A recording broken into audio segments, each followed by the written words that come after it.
Good morning students, आप सबका स्वागत है भावना इंस्टीट्यूट ऑफ साइंस के ऑनलाइन प्लेटफॉर्म पर। स्टूडेंट, जैसा कि हमने क्लास 12 बायोलॉजी की एनसीईआरटी सीरीज स्टार्ट की हुई है, जिसके अंदर हमने अभी तक 4 to 5 चैप्टर्स डिस्कस कर लिए हैं। ठीक है, आज हम एक न्यू चैप्टर स्टार्ट कर रहे हैं हमारी एनसीईआरटी क्लास 12 बायोलॉजी का इवोल्यूशन। ओके स्टूडेंट्स, ये चैप्टर आप आज से हमारे ऑनलाइन क्लासेस में आपको आज मिल जाएगा। और इससे पहले एक बार आप हमारी जो प्ले लिस्ट है वहां पर जाकर बायोलॉजी के इससे पहले हुए चैप्टर्स जो भी हैं उन सबको अच्छे से देख लीजिएगा और कोई भी डाउट हो तो उन्हें पूछिएगा। Okay student, let's start. आज हम स्टार्ट कर रहे हैं इवोल्यूशन चैप्टर। ठीक है, देखिएगा, इवोल्यूशन नाम से ही लग रहा है इवॉल्व, मतलब कोई एक ऑर्गेनिज्म कैसे इवॉल्व हुआ है हमारी अर्थ पर, उसके बारे में हम यहाँ पर डिस्कस करेंगे। ठीक है, मतलब जो भी ऑर्गेनिज्म हम देख रहे हैं वो कैसे हमारी अर्थ पर आए हैं, कैसे बने हैं, इन सबको हम डिस्कस करेंगे। ठीक है, ओरिजिन ऑफ लाइफ ये हमारा एक पहला टॉपिक है। ठीक है, certain distances are measured in light years. ठीक है, देखिएगा, जो हमारे अर्थ से दूर जो प्लेनेट्स वगैरह है, स्टार, सन, मून, तो उनसे जो हाउ डिस्टेंसेस है उसे मेजर किया जाता है लाइट ईयर्स के अंदर। ठीक है ना, ये लाइट ईयर्स एक तरह से डिस्टेंस को मेजर करता है। Okay, the universe is a very old, almost 20 billion years old. हमारा जो यूनिवर्स है ये बहुत पुराना है और ऑलमोस्ट कितना 20 बिलियन ईयर्स ओल्ड है। ठीक है, द बिग बैंग थ्योरी, ये एक फर्स्ट थ्योरी थी, attempts to explain to us the origin of universe. Big bang theory ने हमारे इस यूनिवर्स पर ओरिजिन कैसे हुआ उसको एक्सप्लेन किया है। ठीक है, क्या कहती है हमारी बिग बैंग थ्योरी, देखिएगा, a singular huge explosion unimaginable in physical term, मतलब एक बड़ा सा एक्सप्लोजन हुआ है ना, छोटे छोटे पार्ट्स में। ठीक है, एंड द ऑल्सो एक्सप्लोजन, उस एक्सप्लोजन से द यूनिवर्स एक्सपेंडेड, मतलब जब एक्सप्लोजन हुआ तो उससे छोटे छोटे सेगमेंट्स बन गए और वो फिर यहां से क्या हो गए, एक्सपेंड हुए, and hence the temperature came down, और उससे टेम्परेचर क्या था, बहुत कम हुआ। Hydrogen and helium form some time later. देखिएगा, एक्सप्लोजन होने से टेम्परेचर कम हुआ और फिर बाद में हाइड्रोजन और हीलियम गैसेस बनी। ठीक है, द गैसेस कंडेंस, ये गैसेस कंडेंस्ड हुई अंडर ग्रेविटेशन, ग्रेविटेशन की प्रेजेंस में, एंड फॉर्म द गैलेक्सीज, और इन्होंने क्या बना दी, गैलेक्सीज। ठीक है, of the present day universe, जिन्हें आज के टाइम पर हम क्या बोलते हैं, universe. Okay, in the solar system of the milky way Galaxy, हमारे सोलर सिस्टम के अंदर जो मिल्की वे गैलेक्सी है, अर्थ was supposed to have been formed about 4.5 billion years back, मतलब हमारे सोलर सिस्टम के अंदर जो मिल्की वे गैलेक्सी है उससे हमारी अर्थ बनी है कब, 4.5 बिलियन ईयर्स पहले। ओके स्टूडेंट, यहां तक कोई डाउट है आपको? चलिए नेक्स्ट देखिएगा, अब हम बात करते हैं कंडीशन ऑफ अर्ली अर्थ। हमें ये तो पता चल गया एक बहुत बड़ा एक्सप्लोजन हुआ जिससे ये सब चीजें बनी है। अब हम बात करें, बेसिकली हम अर्थ की बात करेंगे, तो अर्थ क्या, हम कैसे, क्या क्या था उस टाइम कंडीशन, उनको हम देखते हैं। Earth formed 4.5 billion years back. Earth कब बनी है, 4.5 billion years back. There was no atmosphere on early earth, पहले बेटा हमारी अर्थ पर कोई भी एटमॉस्फेयर नहीं था।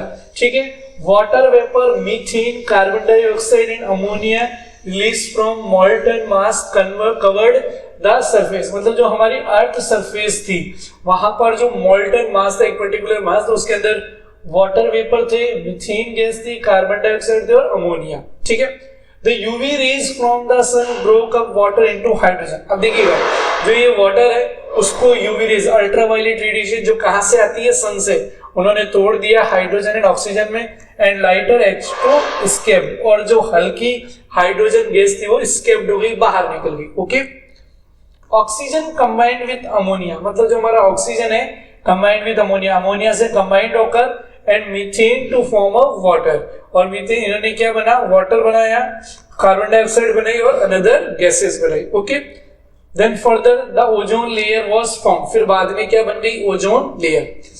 As it cooled the water vapours fell as rain. अब जैसे जैसे ये ठंडे होते गए तो होने से जो वाटर वेपर है वो रेन के फॉर्म में वापस अर्थ पर आ गए to fill all the depression and form ocean.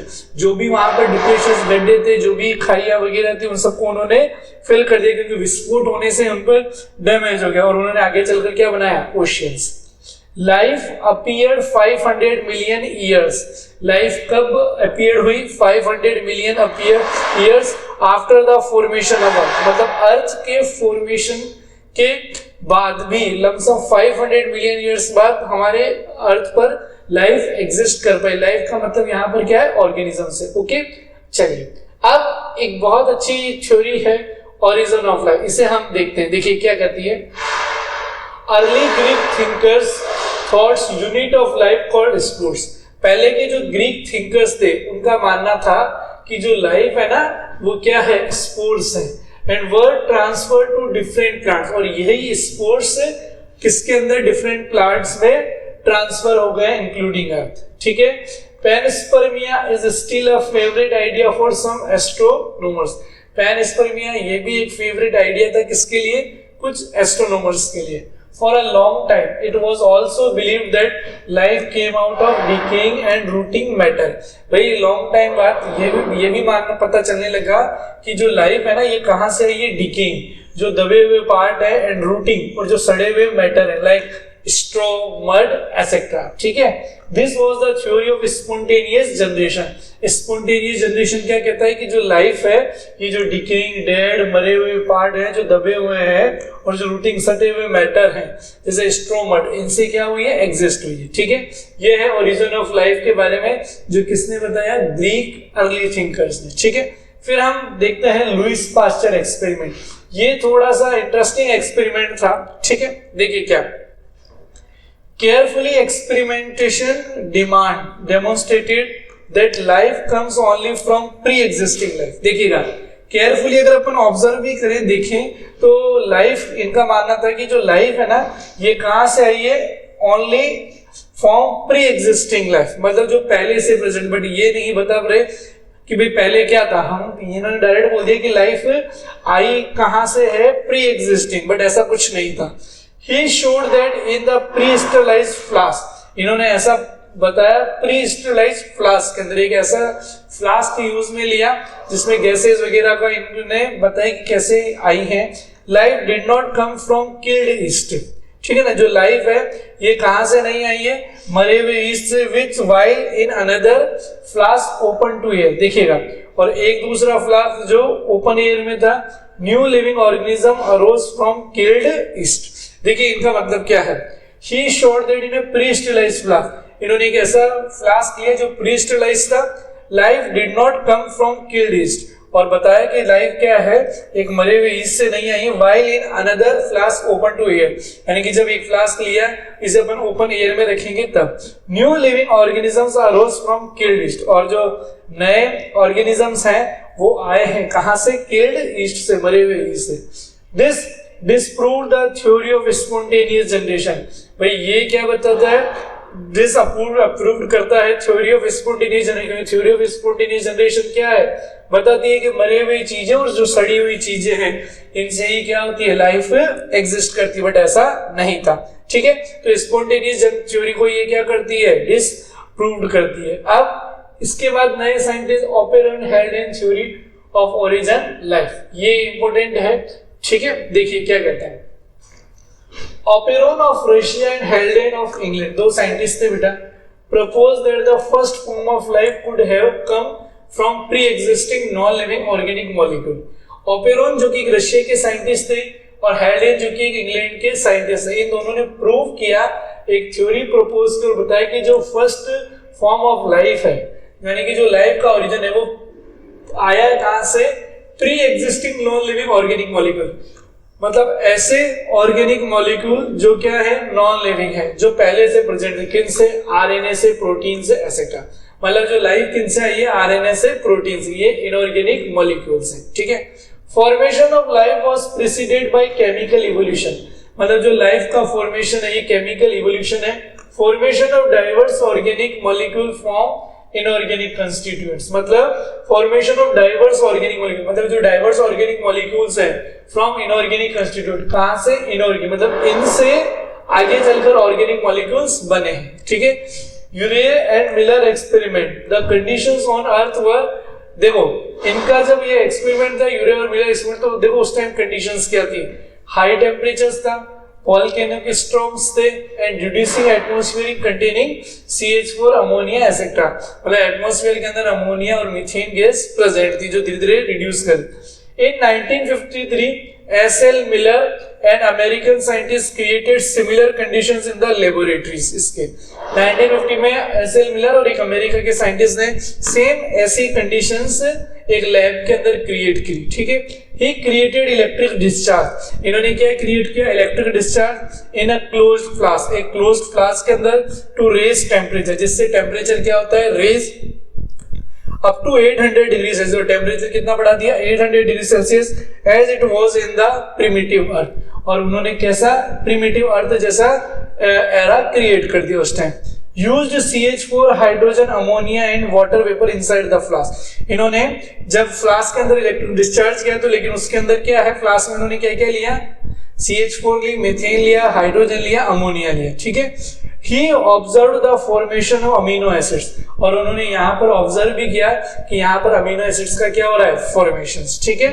देखिएगा कैसे, इस तरह से, जैसे ये पूरा का पूरा सिस्टम है जहां पर ये एक फ्लास्क है, इस फ्लास्क के अंदर हमने गैसेस लिए अलग अलग, ये इलेक्ट्रोड पॉजिटिव नेगेटिव है, ठीक है। और जब इसको यहाँ पर एक ये वैक्यूम पंप है, ये बॉइलिंग वाटर है, ठीक है, और ये एक लिक्विड वाटर इन ट्रैप, यहाँ से लिक्विड वाटर ट्रैप होगा, वाटर कंटेनिंग ऑर्गेनिक कंपाउंड, इस ऑर्गेनिक कंपाउंड वाले वाटर, सॉरी इस वाटर में ऑर्गेनिक कंपाउंड्स है, यहाँ से वाटर ड्रॉपलेट, यहाँ से वाटर इनलेट, ये कंडेंसर और वाटर आउटलेट, मतलब जब इस फ्लास्क के अंदर बहुत सारी गैसेस लेना, तो गैसेस लेने के बाद क्या हुआ कि जब यहाँ पे इलेक्ट्रिक डिस्चार्ज करा तो यहाँ से करंट जनरेट होने की वजह से हीट प्रोड्यूस हुई, जिससे ये वाटर वेपराइज होकर यहाँ इन ट्यूब्स के अंदर फॉर्म हो गया। और जब बाद में पता चला कि ये जो वाटर था ना, इसके अंदर जो रिमेनिंग पार्ट्स थे वो सारी गैसेस तो क्या हो गई, खत्म हो गई, सिर्फ इन्होंने अमीनो एसिड्स का फॉर्मेशन किया, और अमीनो एसिड से फिर आगे चलकर हमने प्रोटीन्स के बारे में देखा, ठीक है। चलिए, acceptance of chemical evolution theory, जो केमिकल इवोल्यूशन थ्योरी थी उसका acceptance. Miller observe the synthesis of amino acid from simple inorganic chemicals, Miller's ने ऑब्जर्व किया और बनाया simple amino acids simple inorganic chemical से in simultaneous condition in the laboratory, same condition laboratory में create करके। In similar experiment other observe, same experiment के अंदर देखो क्या देखा गया, फॉर्म्ड ऑफ शुगर, शुगर्स का फॉर्मेशन हुआ। शुगर एक तरह के क्या होते हैं, कार्बन हाइड्रेट, क्या होते हैं, carbon. Nitrogen bases, nitrogen bases आप जानते हैं प्यूरिन, पिरिमिडिन, पिगमेंट्स, क्लोरोफिल्स वगैरह एंड फैट्स, ठीक है। Analysis of meteorite content also revealed similar compounds, जब मीटियोराइट्स कंटेन को भी इन्होंने देखा तो उसके अंदर भी same similar compound indicating that similar process are occurring elsewhere in space, उन्होंने देखा कि सेम ऐसा प्रोसेस स्पेस के अंदर भी होता होगा, ठीक है। तो ये कुछ एक्सपेरिमेंट्स थे। अब आइएगा थ्योरी ऑफ बायोजेनेसिस क्या कहती है, ये सिंपल थ्योरीज हैं। The first non-cellular form of life could have originated 3 billion years away, मतलब जो पहला नॉन सेल्यूलर फॉर्म था लाइफ का वो कब ओरिजिनेट हुआ, 3 बिलियन ईयर्स अवे।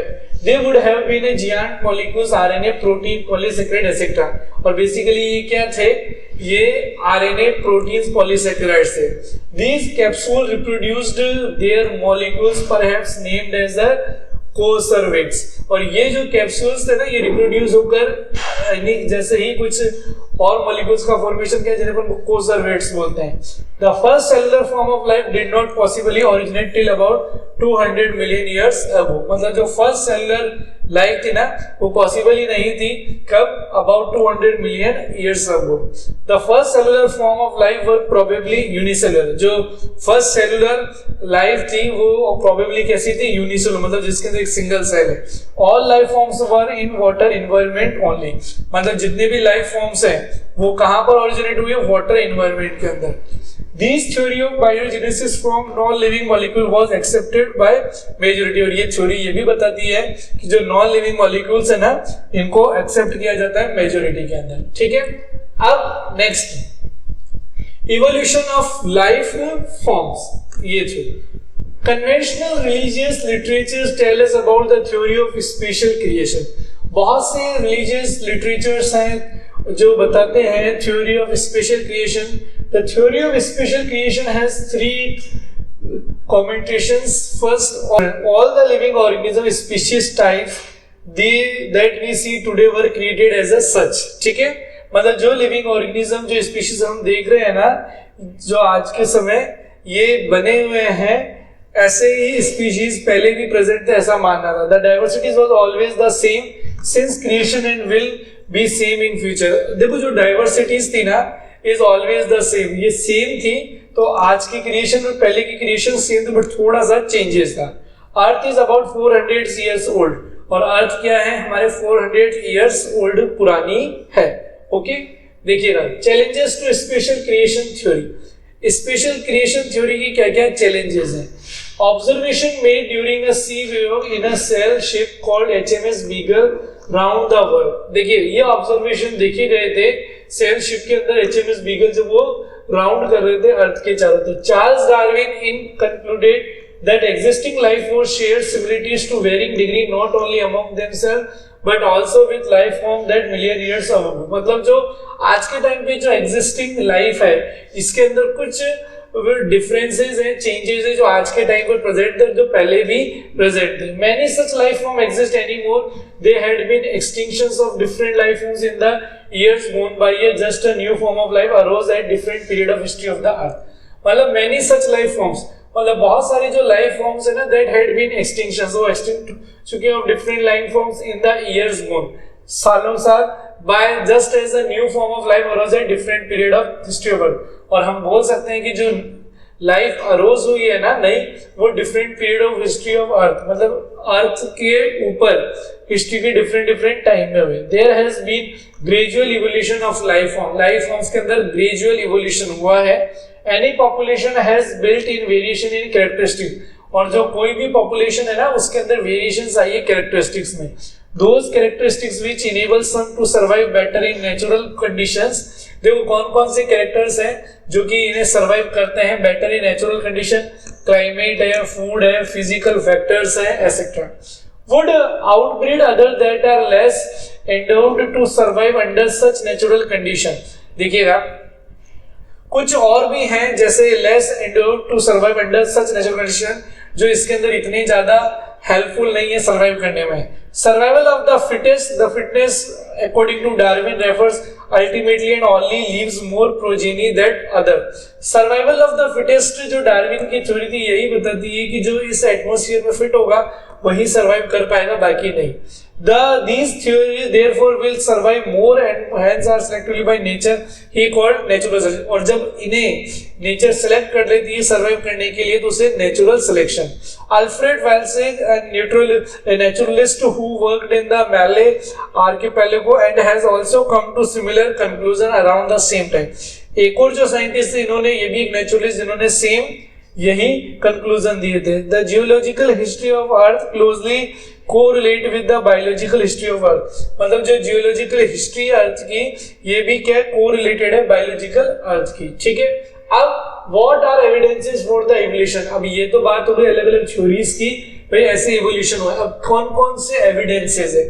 जहां तक एविडेंस नहीं होगी, जहां तक हम कैसे मानेंगे आप सब सही बोले. सबसे पहले है paleontological evidences. Paleontological term fossil से रिलेटेड है. Fossils are remained of the hard part of light. अब फॉसिल्स क्या होते हैं, remained of hard part of light found in the rocks. देखो फॉसिल्स बेसिकली क्या होता है कि जो भी डेड ऑर्गेनिज्म है, प्लांट्स है, एनिमल्स हैं, जो इनके रिमेनिंग पार्ट्स होते हैं ना, जो कि बेसिकली लॉन्ग टाइम तक पड़े रहते हैं और इनके फॉर्मेशन में भी लाखों साल लग जाते हैं. ठीक है ना. तो वो है ज्यादातर रॉक्स पर मिलेंगे. Different age rock sediment contain fossils of different life. अब जो डिफरेंट एज की रॉक थी, इस सेडिमेंट के अंदर डिफरेंट फॉसिल्स मिले who probably died during the formation of particular sediment, जो कि बेसिकली तब बने होंगे जब पर्टिकुलर सेडिमेंट बना होगा उसकी डेथ के time. They represent the extinct organism, ये फॉसिल एक्सटिंक्ट ऑर्गेनिज्म जो कि डायनासोर है उसको भी रिप्रेजेंट करते हैं। A study of fossils in different sedimentary layers indicate the geological period in which they existed। देखिएगा जैसे ये एक सेडिमेंट लेयर है, ये दूसरी है, थर्ड फोर्थ, तो इनके अंदर जो ये डिफरेंट है ना, यहाँ एक फॉसिल ओरिजिनेट हुआ है, यहाँ दूसरा है, यहाँ अलग, तो ये भी बताता है कि जो इनका टाइम पीरियड है ना वो अलग अलग होगा। The study show that life forms varied over time and certain life forms are restricted to certain geographical time span। मतलब ये स्टडी यही बताती है कि जो लाइफ फॉर्म्स है ना इनका ओरिजिन अलग अलग टाइम पर हुआ है, और कुछ ऐसे होते हैं जो एक अलग अलग टाइम पर ग्रो कर रहे हैं।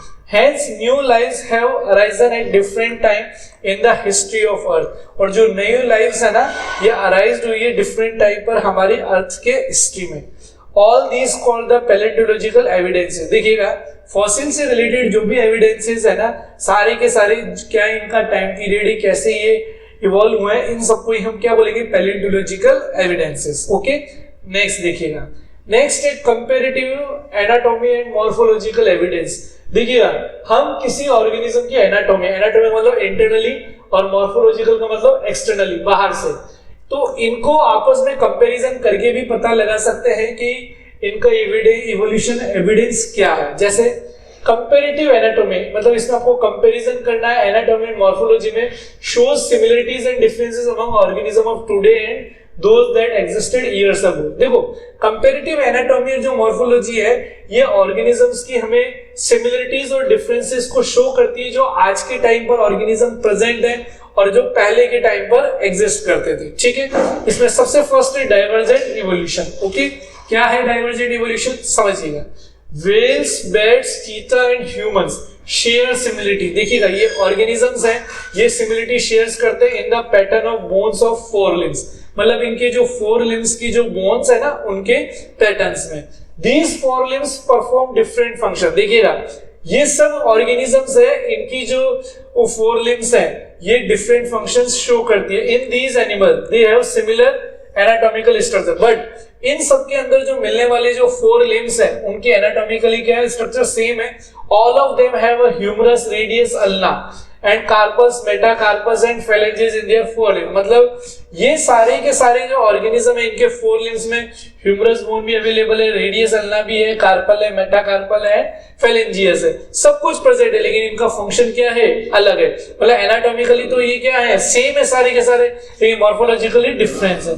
Hence in these animals the same structure developed along different direction. इन एनिमल्स के अंदर ये सेम स्ट्रक्चर्स है ना ये डेवलप्ड हुई है डिफरेंट डायरेक्शन में due to adaptation to different needs. और ये किस वजह से हुई है, इनके ये अपने आप को एडेप्ट कर पाए इनकी डिफरेंट नीड्स की वजह से। ओके, जैसे वेल का अलग काम है, बेट्स का अलग काम है, बेट्स को पकड़ने में ग्रेस्पिंग, वेल का स्विमिंग में, चीता का दौड़ने में, ह्यूमन का भी ग्रेस्प करने में, तो ये अलग अलग इनके फंक्शंस हैं। ठीक है, बट इनका इंटरनल एनाटॉमिकल स्ट्रक्चर क्या है, सेम है। तो ये किस तरह का इवोल्यूशन है, divergent. Okay, this is divergent evolution and these structures are called homologous. ये डाइवर्जेंट इवोल्यूशंस है क्योंकि डायरेक्शन बेस्ड है, जैसे जिसको नीड वैसा इनमें क्या हो गया, मॉडिफिकेशन, और इन्हीं को अपन क्या बोलते हैं, होमोलोगस ऑर्गन। इसे आप ऐसे भी समझ सकते हो कि होमोलोगस ऑर्गन ऐसे ऑर्गन्स हैं जिनका एनाटॉमिकल स्ट्रक्चर तो क्या है, सेम है, लेकिन मॉर्फोलॉजिकल स्ट्रक्चर्स क्या है, डिफरेंट है। Okay, homology indicates common ancestry. जो इनके अंदर होमोलॉजी है मतलब ये होमोलोगस शो करे तो इसका मतलब क्या, इनके एंसेस्टर्स क्या है, कॉमन है। Other examples of homologous organs are vertebrate, hearts and birds. देखिए इनके और एग्जांपल्स क्या हैं होमोलोगस के, वर्टिब्रेट्स हैं, हार्ट है और ब्रेन है। ठीक है, थ्रोन ऑफ बोगेनविलिया, बोगेनविलिया जो प्लांट उसके अंदर जो थ्रोन है, कांटे, and tendrils of Cucurbita. Cucurbita जो एक फैमिली है जिसमें कद्दू, लौकी वगैरह, मटर आते हैं, जो इनके टेंड्रिल्स हैं, ये सारा देने में काम करते, रिप्रेजेंटेड होमोलॉजी।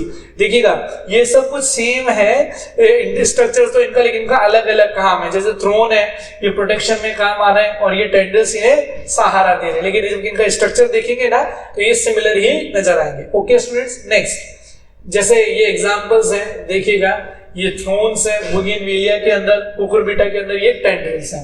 सेम ऐसे ये मैन के फोर लिम्ब की बोन, चीता की, वेल की, बैट्स की, एनाटॉमिकल स्ट्रक्चर सब में सेम है लेकिन वर्क सब में अलग अलग है। ओके स्टूडेंट, नेक्स्ट देखिएगा convergent evolution.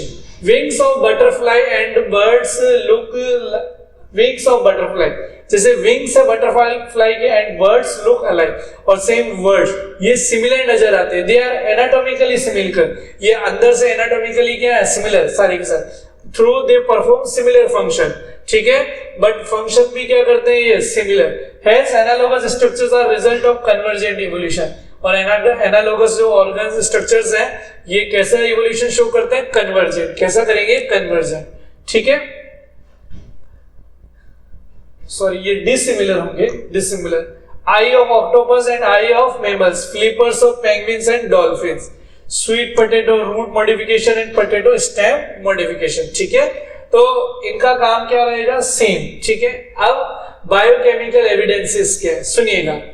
Similarities in proteins and genes performing a given functions among diverse organism gives clues to common ancestry। देखिएगा, प्रोटीन्स और जीन्स का जो परफॉर्मिंग फंक्शंस है among diverse organism give clues to common ancestry।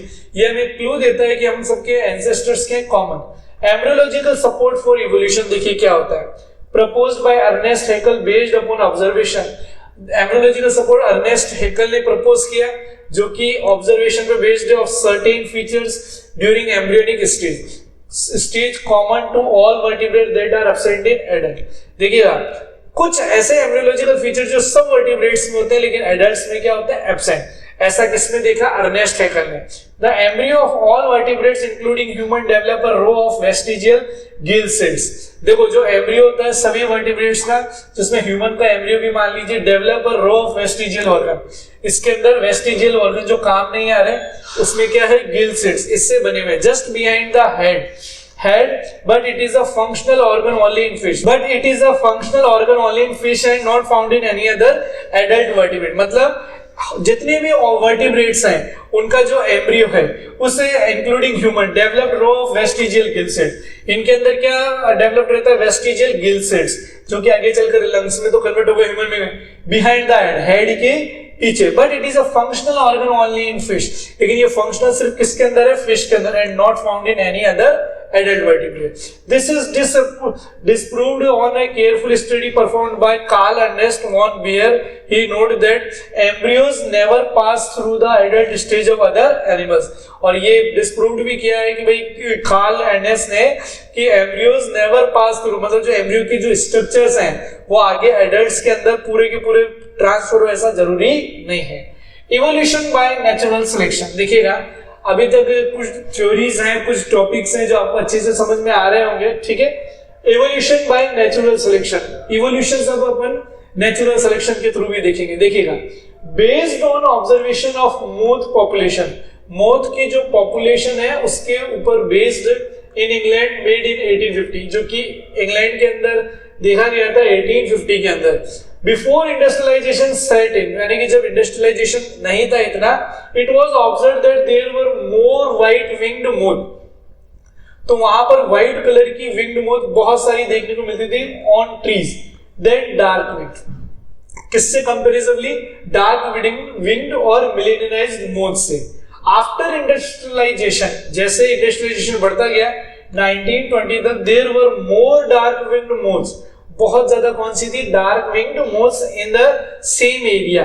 The proportion was reverse, मतलब पहले कैसी थी white, फिर बाद में कैसी बढ़ना स्टार्ट हो गई, डार्क वाले, जैसे डायग्राम में नजर आया टाइम के साथ साथ, ठीक है।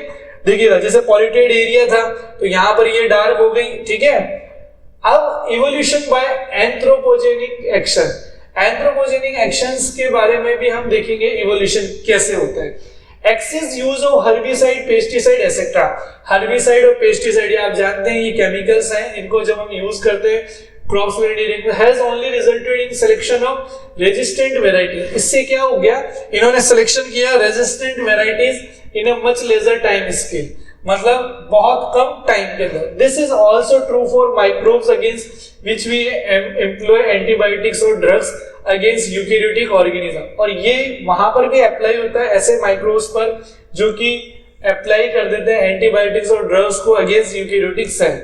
Hence resistance organism cells are appearing in a time scale of moth और years and not in century. मतलब जो रेजिस्टेंस ऑर्गेनिज्म में आया सेल्स के अंदर appearing in a time scale of months और year not in a century. ये जो मोथ का टाइम ईयर्स था ना इसी में आया है, इसमें ज्यादा सेंचुरी सालों नहीं लगे हैं सारे।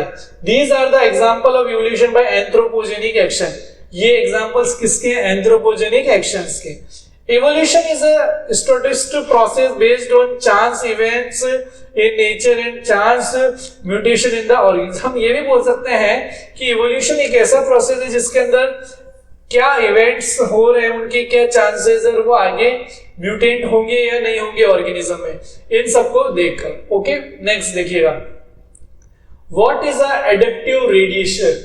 ये एक इंपॉर्टेंट टॉपिक है। एडेप्टिव रेडिएशंस क्या है, चलिए इसको समझते हैं। डार्विन्स फिंचेस, फिंचेस जो कि इनकी बीक से इनसे रिलेटेड है। In Galapagos island Darwin observe small black bird. Galapagos जो आइलैंड था जो वहां डार्विन ने ऑब्जर्व किया स्मॉल ब्लैक बर्ड्स, छोटे ब्लैक बर्ड्स को लेटर कॉल्ड डार्विन फिंचेस, जिन्हें बेसिकली डार्विन फिंचेस बोला गया।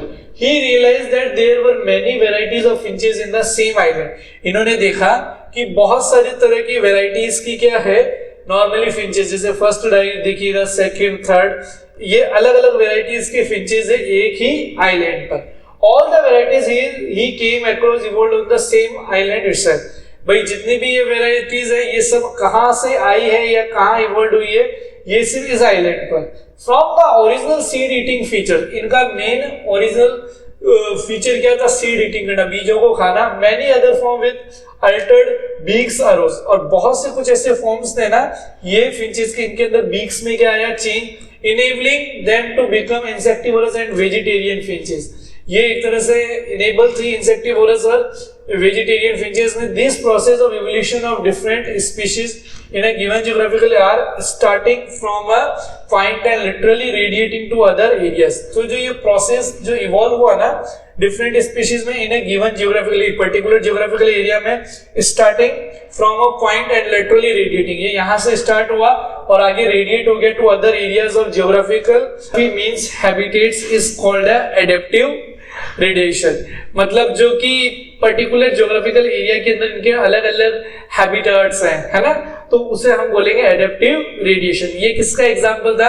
हमारे डार्विन फिंचेस का। ओके, नेक्स्ट हम बात करते हैं ऑस्ट्रेलियन मार्सुपियल। ठीक है, देखिएगा, a number of marsupials each different from the other evolve from an ancestral stock. यानी कि जो नंबर ऑफ मार्सुपियल्स हैं organism each different from the other, ये एक दूसरे से डिफरेंट है, evolve from an ancestral stock, क्योंकि ये एक एंसेस्ट्रल स्टॉक्स अलग अलग एंसेस्टर्स का जो ग्रुप था उनसे क्या हुआ है? Evolve. But all with in the Australian island continent, लेकिन सारे पढ़े इनके एंसेस्टर्स अलग अलग हो, लेकिन सारे कहां से बिलोंग करते हैं? ऑस्ट्रेलियन आइलैंड कॉन्टिनेंट से। When more than one adaptive radiation appeared, मतलब जब एक से ज्यादा adaptive radiations क्या होते हैं? appeared to have occurred in an isolated geographical area, तो हम मान सकते हैं कि ये सारे के सारे कहां से अकड़ हुए हैं? एक आइसोलेटेड बिखरे हुए ज्योग्राफिकल एरिया से जो बिल्कुल अलग अलग है, representing different habitat. Isolated geographical area basically हम बात कर रहे हैं कि जहां पर हैबिटेट्स क्या होंगे? अलग अलग होंगे। One can call this convergent evolution. एक पर्सन इसे क्या बोल देता है? Convergent evolution. ठीक है, और एक के लिए ये है एडेप्टिव रेडिएशंस। नेक्स्ट हम बात करें प्लेसेंटल मेमल्स की बात करें। प्लेसेंटल्स आप सब जानते हैं, ये हमने रिप्रोडक्शन चैप्टर के अंदर डिस्कस किया है। प्लेसेंटल्स क्या है? एक न्यूट्रिशनल मेम्ब्रेन है, अलग अलग है ना हर ऑर्गेनिज्म के अंदर। In Australia also exhibit adaptive radiation. जो ऑस्ट्रेलिया के अंदर थे प्लेसेंटल मेमल, उनके अंदर भी एडेप्टिव रेडिएशन देखा गया in evolving into varieties of such placental mammals, जो कि एक अलग तरह के प्लेसेंटल मेमल्स के अंदर मिलने वाली वैरायटीज थी, each of which appears to be similar. ये सारे के सारे सिमिलर थे टू अ कॉरेस्पॉन्डिंग मार्सुपियल। किसके केसेस में? मार्सुपियल। कहने का मतलब है कि जो प्लेसेंटल मेमल्स तो बहुत सारे हैं, लेकिन जो इनकी मार्सुपियल्स है, मार्सुपियल्स एक तरह से इनके जो बेबी कैरिंग करने के लिए जो पाउच लाइक स्ट्रक्चर है उसको रिप्रेजेंट कर रहा है। जैसे प्लेसेंटल वुल्फ की बात करें, तस्मानियन वुल्फ एंड मार्सुपियल की हम बात करें, तो ये एग्जांपल्स थे कुछ। जैसा इनका डायग्रामेटिक भी देखिएगा, मार्सुपियल रेडिएशंस अलग अलग सिमिलरिटीज है इनके अंदर मार्सुपियल्स के अंदर। ठीक है, next biological evolution. Biological evolution क्या है? The essence of Darwin theory about evolution is natural selection. Darwin theory का जो एसेंस है यानी कि मेन की है वो क्या है, नेचुरल सिलेक्शन, यानी कि नेचर उन्हें सेलेक्ट करेगी या नहीं करेगी, ठीक है। The rate of appearance of new form is linked to the life cycle of the life span। अब देखिएगा, नेचर ने उन कैरेक्टर्स को एक्सेप्ट तो कर लिया, सेलेक्ट तो कर लिया, लेकिन उनका जो वापस से प्रोड्यूस होना है वो लिंक करता है कि उनका लाइफ साइकिल कैसा है, जो उनका टाइम क्या है, कैसे वो उस इन्वायरमेंट के अंदर वो बन पा रहे हैं। There must be genetic basis for getting selected and to evolve. फिर बाद में सही से एक्सप्लेनेशन किया गया कि जो जेनेटिक बेसिस है, मतलब डीएनए आरएनए, वही एक मेन की फीचर है किसी भी ऑर्गेनिजम्स को इवॉल्व करने के लिए। Some organism are better adapted to survive in an otherwise hostile. कुछ ऑर्गेनिज्म उस पर्टिकुलर एनवायरनमेंट के अंदर बेटर एडेप्टेड है, बाकी रिमेनिंग क्या हो जाएंगे, होस्टाइल, खत्म हो जाएंगे इस एनवायरनमेंट के। ये शो करता है नेचुरल सिलेक्शन को कि भाई जिनको नेचर सेलेक्ट कर लेती है उनके लिए एडेप्टेड होकर वो ज्यादा से ज्यादा टाइम तक ग्रो कर पाएंगे, अपनी स्पीशीज को बढ़ा पाएंगे। Adaptive ability is inherited. अब किसी भी ऑर्गेनिज्म की जो एडेप्टिव एबिलिटी है कैरेक्टर्स को एडेप्ट करने की, ये इनहेरिटेड है, ट्रांसफर्ड होगी, बिकॉज यहाँ पर किसका रोल है, सारा का सारा DNA, genetic material, it has a genetic basis. आप जानते हैं जेनेटिक बेसिस को, okay. Fitness is the end result of the ability to adapt and get selective by nature. Fitness, अब नेचर ने सेलेक्ट तो कर लिया, अब वो वहां पर पर्टिकुलर टाइम पर फिट बैठ पा रहे हैं, कुछ टाइम पर नहीं, तो ये भी एक रिजल्ट है कि वहां पर इवोल्यूशन होगा या नहीं होगा। Branching descents and natural selection are the two key concept. देखिएगा, ब्रांचिंग डिसेंट, ब्रांचिंग हमारे एक पर्टिकुलर ब्रांच के फॉर्म में ऑर्गेनिजम्स को क्लासिफाइड करना, ये मेन की फीचर्स थे किसके, हमारे डार्विन थ्योरीज ऑफ इवोल्यूशन की। ओके स्टूडेंट, ये हमारा टॉपिक जो इवोल्यूशन था उसका फर्स्ट पार्ट है, बाकी का सेकंड पार्ट हम नेक्स्ट क्लास में डिस्कस करेंगे। ओके स्टूडेंट, यहां तक आपको अच्छे से समझ में आ गया होगा। Thank you.